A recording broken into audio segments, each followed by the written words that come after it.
it must be understood clearly that I think government is taking teachers for granted. First and foremost, we are in a situation where a police officer trained in weeks earns more than a teacher with 25 years teaching experience. That in itself is a scandal. It's criminal, to say the least. Because what you are simply saying is teachers are worth nothing. And this is what we are saying, can these issues be addressed? Can the government be sensitive to the reality that we are talking of professional men and women? Professional because they undertake and do their jobs properly, and because they are patriotic and they are serving Zimbabwe very well. It would be naive and preposterous, if not madness, if this situation is allowed to continue. We are talking of teachers who are trained,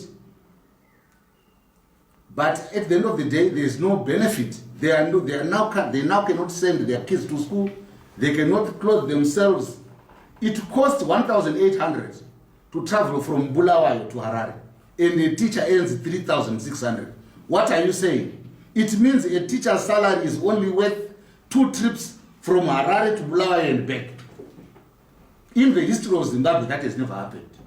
A teacher's salary is now able to buy 300 boiled eggs, and you call this system a positive situation, where they are now boasting that they have reduced the budget deficit and they have a surplus, and they think we must continue smiling. The most important point you asked my sister here is, what negotiations? There are no negotiations in Zimbabwe.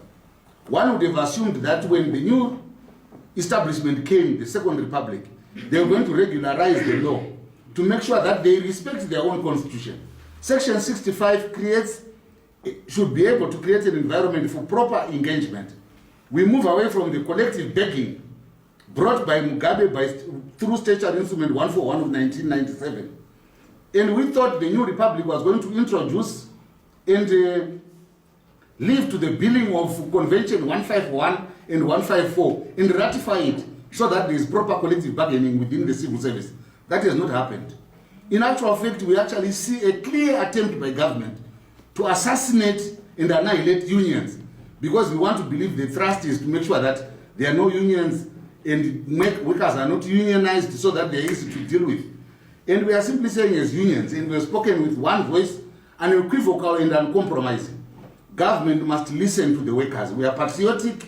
There is no government that can function without workers. And they must realize that the victory that they want to talk about is only a hollow victory if it does not involve the welfare of the people that they lead and represent. We have people now, if you go back into statistics, suicides, divorces, separations are rampant within the teaching fraternity. Only last week, a teacher committed suicide, and 2-3 before that.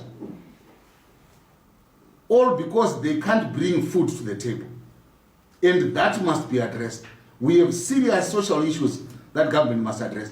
How do you end up teaching at a school where you can't afford your child to go to? Suddenly, government has come up with a position that teachers are going to be earning 3,800. And yet they're allowing schools to pay fees at 56,000, which means one has to be working for 15 years to send their child to a school for 1 term. Is that workable? We can't be making sure that we go and look after other people's children so that they come and rule our children tomorrow. When we are done and gone, their children that we are teaching will now be the leadership ruling over our head boy kids and garden boy children. That is not correct. Government must address, we are saying to government, address the issues. There is nothing political about what we are saying. We are saying bread and butter issues must be addressed. We can't be told of surpluses and the road construction. We don't live on roads. Who wants to travel on those roads? If they want to make sure that they build roads, they must also make sure that we buy cars, not just to celebrate construction of roads when we can't travel on the same road. We can't be told of celebrating construction of dams when we can't even use the water from those dams. They must make us part and parcel of the economic progress that they are talking about. I think that's all we are saying.